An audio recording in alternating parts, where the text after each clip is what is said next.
Hi hello ನಮಸ್ಕಾರ. ಇದು ನಿಮ್ಮ ಯೂನಿವರ್ಸಲ್ ಆಟೋ ಗ್ಯಾರೇಜ್. ನಮಗೆ ಇವತ್ತು ಬಂದಿರೋಂಥ ವೆಹಿಕಲ್ ಬಂದು ವರ್ನಾ ಫ್ಲೂಯಿಡಿಕ್ ಇದು. ಸೊ ಇದು ಸ್ವಲ್ಪ 2011-12 ಮಾಡಲ್ ಆಗಿರೋದ್ರಿಂದ ಸ್ವಲ್ಪ ರಸ್ಟ್ ಫಾರ್ಮೇಷನ್ಸ್ ಎಲ್ಲ ಇದೆ ಗಾಡಿನಲ್ಲಿ.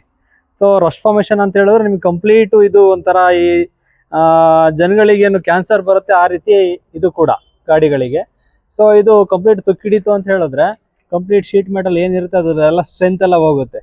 ಸೊ ಈ ಥರ ಇದು ವಾಟರ್ ಲೀಕೇಜ್ ಬರ್ತಾ ಇದೆ ಅಂತೇಳಿ ಕಸ್ಟಮರ್ ತಗೊಬಂದಾಗ ನಾವು ಕೋಲ್ ಟಾಪ್ ಆಗಲಿ ಗ್ಲಾಸ್ ಆಗಲಿ ಎಲ್ಲ ಬಿಚ್ಚಿ ನೋಡಿದ್ರೆ ಕಂಪ್ಲೀಟ್ ಎಲ್ಲ ಹೋಲ್ಗಳಾಗಿದೆ. ಸೊ ಸ್ಟ್ರೈಟ್ ಆಗಿ ನೀರೆಲ್ಲ ಒಳಗಡೆ ಹೋಗ್ತಾ ಇದೆ. ಸೊ ಹಾಗಾಗಿ ನಿಮಗೆ ಇಲ್ಲಿ ನೋಡ್ಬೋದು, ಮುಂದೆ ಬಾ ಈಗ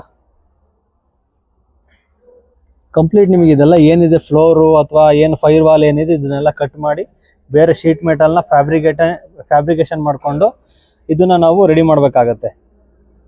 ಹಾಗೆ ಈ ಮೂಲೆಯಲ್ಲೂ ಕೂಡ ಎಲ್ಲ ಕಂಪ್ಲೀಟ್ ಆಗಿ ತಿಂದು ಹೋಗಿದೆ ರಸ್ಟ್ ಫಾರ್ಮೇಷನ್ ಇದು. ನಾವು ಈ ಥರ ರಸ್ಟ್ ಫಾರ್ಮೇಷನ್ ಮ್ಯಾಕ್ಸಿಮಮ್ ಈ ಹುಂಡೈ ಗಾಡಿಗಳಲ್ಲಿ ಮಾತ್ರ ನೋಡೋಕ್ಕಾಗತ್ತೆ. ಮುಂದೆ ಬಾ ಈಗ. ಸೊ ಇವಾಗ ಈ ಗಾಡಿನ ಕಂಪ್ಲೀಟ್ ರೀವರ್ಕ್ ಮಾಡಿ ಅವರಿಗೆ ಆದಷ್ಟು ಒಂದು ಗಾಡಿ ಡೆಲಿವರಿ ಮಾಡಬೇಕು ಅಂತ ಅಂದ್ಕೊಂಡಿದ್ದೀವಿ. ಬಾ ಈಗ. ಇಲ್ಲಿ ನೋಡ್ಬೋದು ನಿಮಗೆ ಕಂಪ್ಲೀಟಾಗಿ ಹಿಂದ್ಗಡೆ ಡಿಕ್ಕಿನಲ್ಲೂ ಕೂಡ ಕಂಪ್ಲೀಟ್ ರಸ್ಟ್ ಫಾರ್ಮೇಷನ್ ಆಗಿದೆ. ಸೊ ಇದನ್ನೆಲ್ಲ ಕಂಪ್ಲೀಟ್ ರಿಮೂವ್ ಮಾಡಿ ಕಟ್ ಮಾಡಿ ಬೇರೆ ಪೀಸ್ನ ವೆಲ್ಡ್ ಮಾಡಿಕೊಂಡು ಅಗೇನ್ ಇದಕ್ಕೆ ಸರ್ಫೇಸರು ಮತ್ತು ರಸ್ಟ್ ಫಾರ್ಮೇಷನ್ ಆಗದೇ ಇರೋ ಥರ ಪೇಂಟ್ಗಳನ್ನು ಸ್ಪ್ರೇ ಮಾಡಿಕೊಂಡು ಫಿನಿಶ್ ಮಾಡಬೇಕಾಗತ್ತೆ.